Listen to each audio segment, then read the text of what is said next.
So today I will be reporting our Echeverria champagne, and I'll give a little bit more details about the Echeverria champagne. So these are all the things that we would require, and I would also a little bit talk about the pot that I had made without using the inner container. So guys, hi, welcome to my channel Lush Gardener, and let's get started. So this is my Echeverria champagne. Now Echeverria champagne, basically it's an hybrid, so it has two parents. One is Echeverria aguides and the second one is Echeverria laui. Both are from the genus of Echeverria. Now it's not exactly identified, or probably the person who created this hybrid has not given a lot of information about what variety of aguides was selected for this hybrid, because when we talk about Echeverria aguides, there are a number of varieties in that. You have your lipstick, you have your Romeo Rubin, Romeo, you have Ceres, you have Christmas, you have Rubra. There are so many varieties of aguides, but we are not very sure, but there are speculations that it would have been Echeverria Romeo. But the second parent is Echeverria laui, which is a natural species of Echeverria. So both of these were used in creating this hybrid. So this hybrid doesn't even look like aguides, it doesn't even look like laui. Laui, as you might have seen, or if you might have owned, you might have seen that it has tons and tons of farina on it. It is one of the succulent with the heaviest amount of farina, and even though it being a natural species, it's a quite delicate species to be grown. A lot of people have difficulties. A lot of times the succulent just gets rotted even without watering. It's very susceptible to dry rot as well as overwatering. I wouldn't say it's a very rare succulent, but yes, a lot of people have a hard time. Even I had one laui which got killed because of underwatering. So now over here, the only difference, or I would say how you can identify an Echeverria champagne, is with these markings. So the Echeverria champagne is going to have these center lines, this center chalky lines. This indicates that it is a champagne, and the leaves also tend to look a little bit more different. So you can see on these three leaves, you can see the chalky line in between. So that is that tends to indicate that it is a champagne. Now if you're going to look at the older leaves, when I had purchased this, I didn't know that this is a champagne, but now I'm so excited because I love champagnes, and I have finally found another one, accidentally I would say, because I'm sure the seller also didn't know that this is a champagne, because you can see these are the older leaves. They don't even look like they are champagne. It just looks like an ordinary Echeverria. But now when there was a new growth, you can see these are the new indications that this is Echeverria champagne. Now again guys, Echeverria champagne, if you are from a very high humid environment, they might not do quite well, especially if the environment is hot and it is very humid. Echeverria champagne is very delicate for such environment, so you have to be extremely careful. If you are not very sure, if you are just a beginner, please avoid getting this, because in a high humid environment they are often susceptible to crown rot. This is what I have heard and I have seen, because a lot of people text me that what's wrong with the succulent, and at the moment I see that it's an Echeverria champagne, and I ask them where are they from, and they say that they are from a coastal area. Out of 5 people, 4 of them have issues with rot because of the high humid location. Probably it is not suitable for an environment that is hot and very humid. And I will be reporting this because you can see this was the takeaway container that is starting to fall apart. Now this happens when this container is exposed to direct sunlight, because champagne requires a good amount of direct sunlight. Do not keep it in shade, do not keep it in indirect bright light, it will not do quite well. So this was exposed to direct sunlight, due to which the plastic started to disintegrate very fast, and you can see it has become very brittle and is breaking. So I thought I'm going to move it to another pot. So I thought I might as well change the pot. Now for this, I'm taking a handmade pot.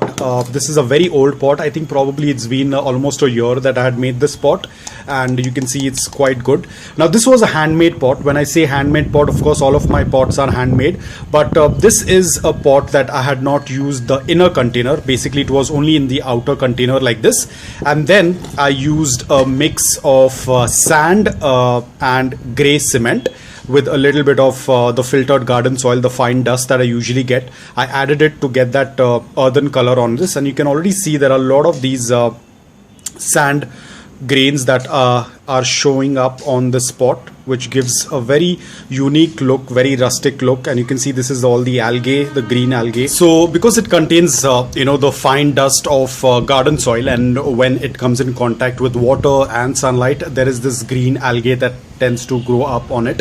I think it looks absolutely beautiful. Now, as I said, how did I make this pot? You can see I did not use the inner container for this. That's why you can see it's very shapeless. It's not in a very proper shape, how usually you tend to get a very smooth finish when you tend to use an inner container.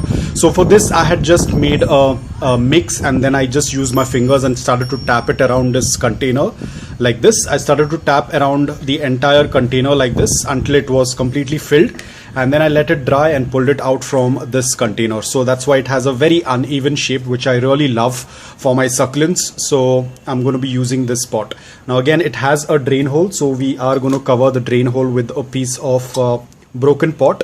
Now if you want, this is something that I wanted to share with you guys. Let's say that you do not want to use a lot of soil. You can always use some broken gritty pieces at the base of the pot. You can use leca, you can use broken brick pieces, anything that is available with you.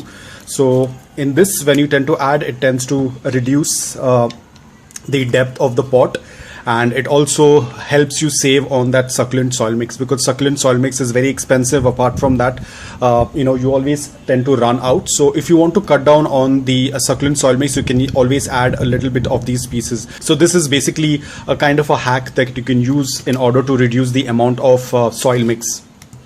And then we have our soil mix ready, which is a mix of sand and garden soil. So I'm going to quickly fill it up. I had just filtered it a little bit, but you can still see there's going to be a little bit of dust that is going to come up. So now that I have filled it halfway through, I'm going to take out the champagne from the pot. It's going to be a little difficult to take it out. And always remember, whenever you are doing repotting, ensure that both the soil in the previous pot as well as in the new pot, the soil has to be completely bone dry. Do not put it into the soil mix that is slightly wet. So now I have taken out the succulent from the pot. You can see this. So what I'm going to do is I will clear off as much dust as I can from this. We'll try to break. So this was a very old pot, and that's why there was a lot of soil that I had not filtered, but you can see the roots are doing quite well, and it has a potential to grow even more better if I'm going to shift and put it into a nice gritty soil mix. So I will try and clear off all of the soil from this, because I think it had majority of excess garden soil. But now, especially when you're cleaning it, if you feel that the roots are very long, or you want to trim the roots, you can always trim the roots. There is no harm in trimming the roots like this. You can always trim the lower roots like this. Then I'm going to clean up. At the same time, I'm going to take out all of those dry leaves, potential dry leaves. And this leaf as well, you can see it's looking very dry, so I'm going to take it out. I'm going to take out this one. All the leaves, you can see this one is almost done. So we're going to take out the lower leaves. Try to take out as much as those dry leaves and clean it up. And the best thing what I can see is there are no mealybugs, which is a very, very good sign. So we're going to tap it and clear off as much as the soil as possible. So I think it's pretty clean. I don't have any more of the dry leaves and any more soil. So I think it's pretty clean now. And as I said, the best part, I don't see any mealybugs, which is such a sign of relief. So we are completely cleaned up, and this is how it looks. Now I personally do not use any water to clean the roots. It completely depends upon you, but I would suggest never ever pull out, never ever wet or clean the roots with water. It's always better to just let it be dry, because when we tend to pull out the leaves, like you might have seen, I pulled out a couple of leaves from the lower portion. That is going to leave an open cut, and we do not want that to come in contact with any water. So now that we are done, you can see it's very fresh. No mealybugs, just these a little bit of edema. so you do not need to be worried. These, what you're seeing over here, these black spots are basically edema. Probably at some point of time the succulent had taken excess water and the cells inside the leaves happened to burst, giving this bump effect. These are not scale insects, so be very careful when you tend to identify what is a bug, what is a pest, what is a mold. These are basically edema spots, so you do not need to be worried. You don't need to spray any fungicide. Now, because we have so much of dirt in this, I will quickly filter this up and get back to you. So we have to just be a little bit careful, and we will top up the soil until we do not see any roots of the succulent. So we'll top it up.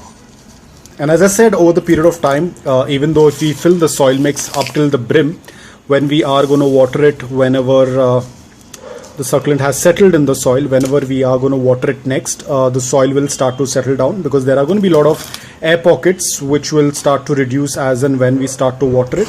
Obviously, we are not going to be watering it right away. We will wait for the succulent to settle down, which will take let's say up to a week or so. We can wait, and the succulent is going to be kept in indirect but bright light. Now remember, this is an Echeveria champagne, so we do not want to keep it in indirect bright light for a very long time.